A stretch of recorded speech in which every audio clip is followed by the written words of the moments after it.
وبرکاتہ۔ دوستو کیسے ہیں؟ اللہ رب العزت سے دعا ہے کہ اللہ تعالیٰ آپ کو ہمیشہ عافیت میں رکھے۔ دوستو ایک بار پھر آپ کا خیر مقدم ہے ہمارے یوٹیوب چینل اصلاح قوم میں۔ دوستو آج آپ کے لیے ایک بہترین قصہ لے کر آئے ہیں اور یہ امید کرتے ہیں کہ انشاءاللہ آپ کو پسند آئے گا۔ شروع کریں گے۔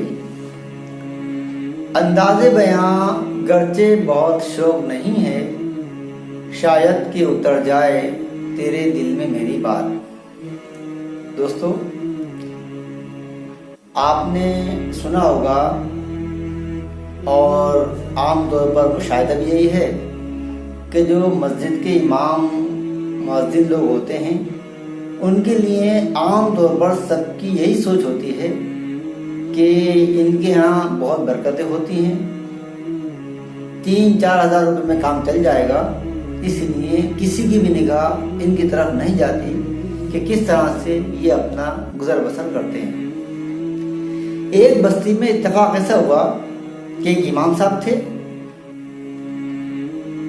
ایک جاگیردار نے امام صاحب کو زمین کا ایک ٹکڑا دے دیا اور کہا حضرت کھیتی باڑی کیجیے گا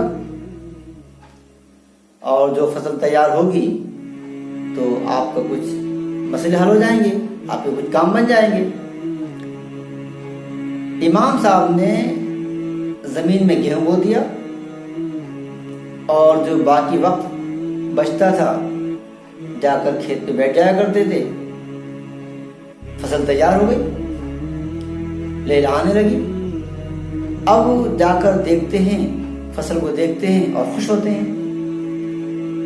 اتفاق ایسا ہوا اسی پیریڈ میں ایک گدھا آیا اور آنے کے بعد اس نے فصل کو برباد کرنا شروع کر دیا، کھانا شروع کر دیا۔ ادھر امام صاحب نے سورتیں پڑھنا شروع کی، دعائیں کرنا شروع کی، لیکن گدھا ٹس سے بس نہیں ہوا۔ اور دوسرے دن پھر آ کر بیٹھے، پھر گدھا آیا اور فصل کو برباد کرنا شروع کر دیا۔ امام صاحب نے صدقہ دیا، کوشش کی، دعائیں کی، قرآن کی آیتیں پڑھی، لیکن گدھا جو تھا وہ ہٹنے کا نام نہیں لیتا۔ اس طرح جب کچھ دن گزر گئے تو یہ ہار مان کر بیٹھ گئے اور اپنی آنکھوں کے سامنے اپنی فصل کو برباد ہوتا ہوا دیکھ رہے ہیں اور گدھا ان کی آنکھوں کے سامنے ان کی فصل کو روند رہا ہے، کھا رہا ہے اور برباد کر رہا ہے۔ اتفاق سے ادھر سے ایک کسان جا رہا تھا۔ کسان نے جب دیکھا کہ امام صاحب سامنے بیٹھے ہیں اور ان کی آنکھوں کے سامنے گدھا ان کی فصل کو برباد کر رہا ہے اور امام صاحب کچھ بول نہیں رہے ہیں، وہ کسان امام صاحب کے پاس آیا اور آنے کے بعد کہا حضرت آپ کچھ کرتے کیوں نہیں؟ آپ کے سامنے یہ گدھا آپ کی فصل کو برباد کر رہا ہے اور آپ کچھ بولتے نہیں، کچھ کرتے نہیں۔ حضرت نے کہا کہ کیا بات کرتے ہو؟ میں صدقے کر چکا ہوں، بکرے ذبح کر چکا ہوں اور کتنی دعائیں کر چکا ہوں، لیکن یہ تو ٹس سے مس نہیں ہے، یہ تو بہت بڑا بددین معلوم ہوتا ہے۔ کسان اٹھنے کے بعد کسان نے ایک ڈنڈا لیا اور ڈنڈا لے کر اس گدھے کے اوپر 4-5 لکڑیاں ماری اور وہ گدھا کودتا پھاندتا کھیت سے بھاگ گیا۔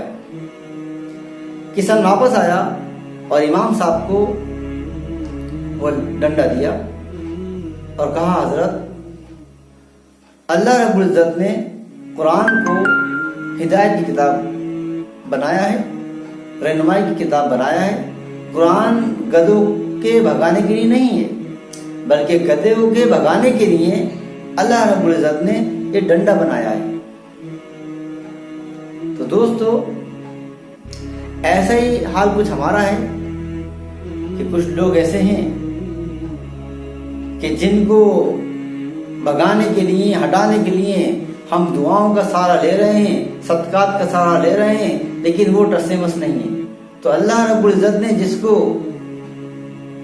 جس چیز سے اور جس کا جو ذریعہ ہٹانے کا بنایا ہے، جب تک وہ چیز کا استعمال نہیں کیا جائے گا، جب تک اس ذریعے کا استعمال نہیں کیا جائے گا، وہ چیز دور نہیں ہو سکتی۔